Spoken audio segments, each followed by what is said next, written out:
तर ह्या कॉम्रेड प्रेसिडेंटचं आणि कॉम्रेड VS निर्मल यांचं मी स्वागत करतो, अभिनंदन करतो। परंतु या 51 जणांची जी कमिटी आहे त्याच्यात मराठवाड्यातून दोघांची निवड झालेली आहे। एक आहेत मधुकर खिल्लारे औरंगाबादचे आणि दुसरे फिडेल चव्हाण बीडचे। तरुणांना याच्यावर जास्त संधी द्यावी असा तो प्रयत्न होता। इतर दोन जण जे आहेत ते शिवकुमार गणवीर भंडारा आणि महादेव खुडे नाशिक, असं ते 4 जण या 51 जणांच्या राष्ट्रीय कमिटीवर गेलेले आहेत। मराठवाड्यासाठी शिवकुमार गणवीर भंडारा हे फक्त 4 भिंतीतलं कार्यक्रम न राहता समाजापर्यंत जाणं, जात फक्त विषमतेचं लक्षण नाही तर वर्ग देखील विषमतेचं लक्षण आहे। आणि तिसरं विषमतेचं लक्षण आहे स्त्री पुरुष असमानता।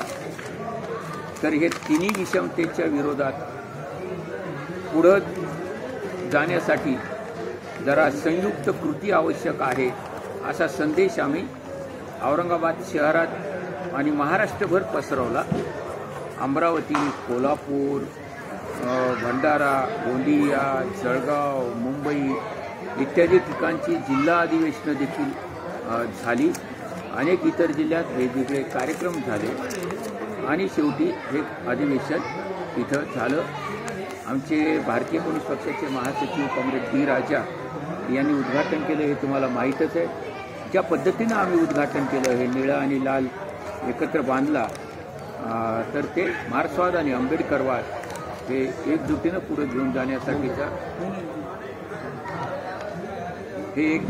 घेऊन जाण्याचा हा आमचा प्रयत्न आहे। आणि मी या प्रसंगी जास्त बोलण्याचं कारण नाही, आपण वारंवार बोलतो, परंतु शेवटी हे अधिवेशन जर पुन्हा 3 वर्षांनी होणार आहे। इम्प्लीमेंट किया जाए और भूमिहीन दलितों को प्रायोरिटी के तौर पर घर यानी मकान और जोत की जमीन एग्रीकल्चर लैंड उनके बीच बंटवारा हो, उसका सीलिंग सरप्लस लैंड है उसका बंटवारा हो, सरकारी ज़मीन है, पड़ती ज़मीन है और कॉमन लैंड है, इस सब के बारे में यहाँ चर्चा हुई और इस पर स्ट्रगल करने की भी बात हुई कि इनका बंटवारा होना चाहिए।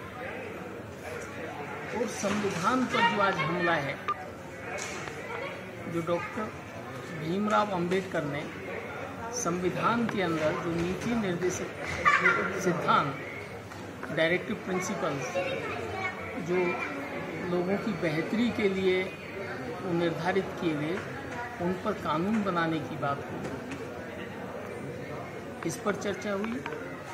दलितों के सुरक्षा में जो SC ST prevention atrocities act 1989 है, उसके इम्प्लीमेंटेशन की बात हुई कि प्रॉपर इम्प्लीमेंटेशन हो।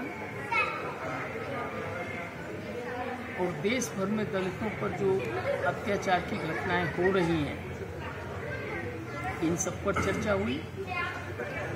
तो घटनाएं जिस परसेंटेज में आगे जा रही हैं, बढ़ रही हैं, इसका जो हल निकल रहा है वो बहुत ही कम परसेंटेज में, न्याय बहुत कम मिल रहा है और बहुत देर से मिल रहा है, कन्विक्शन रेट बहुत कम है।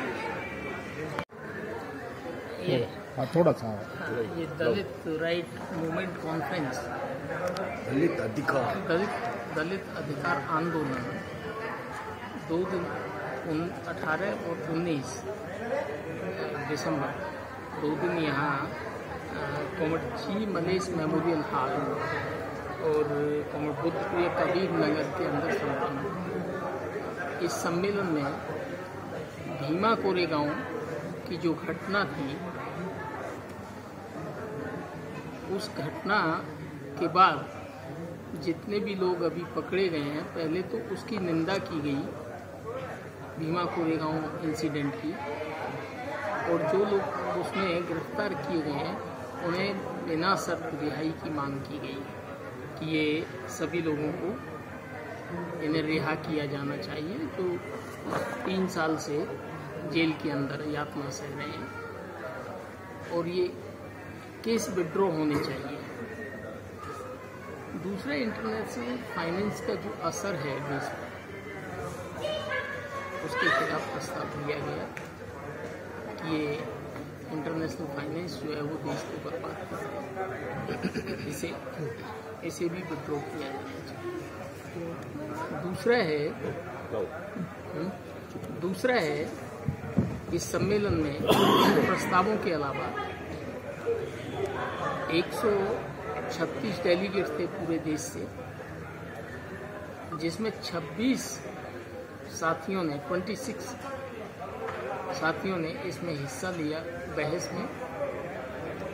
जो डिक्लेरेशन पेश किया गया वो कोमलराम बहेती जी आपको दे देंगे डिक्लेरेशन, उस पर बहस हुई और इसमें दलितों के विभिन्न मुद्दों पर, चाहे वो अत्याचार से संबंधित हो, चाहे उनकी बच्चों की एजुकेशन से संबंधित हो, चाहे उनके लिए स्वच्छ जल की व्यवस्था की बात हो, चाहे उनके घरों के लिए घर बनाने के लिए मदद की बात हो, और जिन लोगों के पास ये घर नहीं है उन्हें घर बनाने के लिए ज़मीन और उस पर मकान बनाने के लिए सहायता की बात हो, इन तमाम चीज़ों पर चर्चा हुई।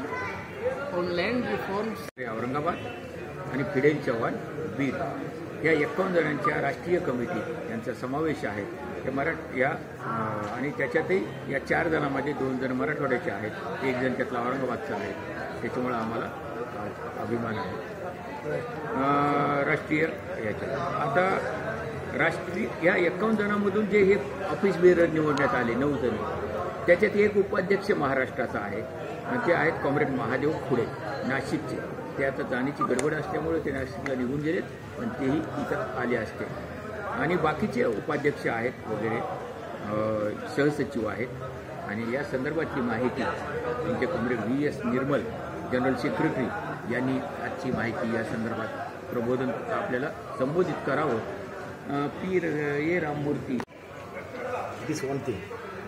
Then sub-plan for the implementation of economically, the sub-plan brought by Rajiv Gandhi in the year 1985. Now this was also stopped by central government led by BJP. Only state governments are implementing the sub-plan. This is the main thing. Another, as far as Tamil Nadu is concerned, the honor killings is going on elaborately. Today's current situation, what is about honor killing? Honor killing. Yes, there is. Every day it is happening there in Tamil Nadu. Particularly the OBC, they are involved in that. Honor killing. Dr. Ambedkar told, always the MBC will be the side bone of Dalits. Now the situation in Tamil Nadu is different. They are the main enemies of our people in every activities. The Brahmins and the forward communities, just like the Reddyars, now they are keeping quiet. Brahmins and the Reddyar community, they are keeping quiet. There is halfway in there. No ceiling laws properly implemented. As far as Tamil Nadu is concerned, there are a lot of lands during the period of British. They are given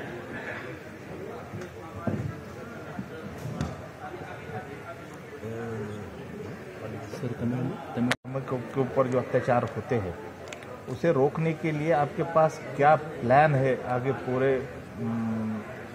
आगे जाने के लिए? अब नई committee बनी है तो क्या प्लान इम्प्लीमेंट होने वाला है, इसके बारे में बताइए ना कि क्या रणनीति रहेगी आपकी?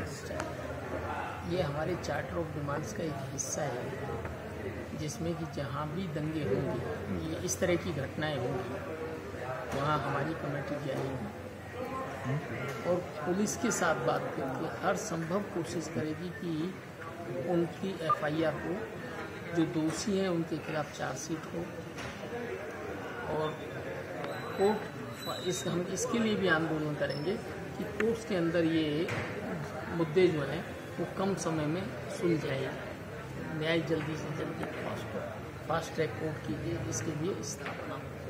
कल डी राजा ने ये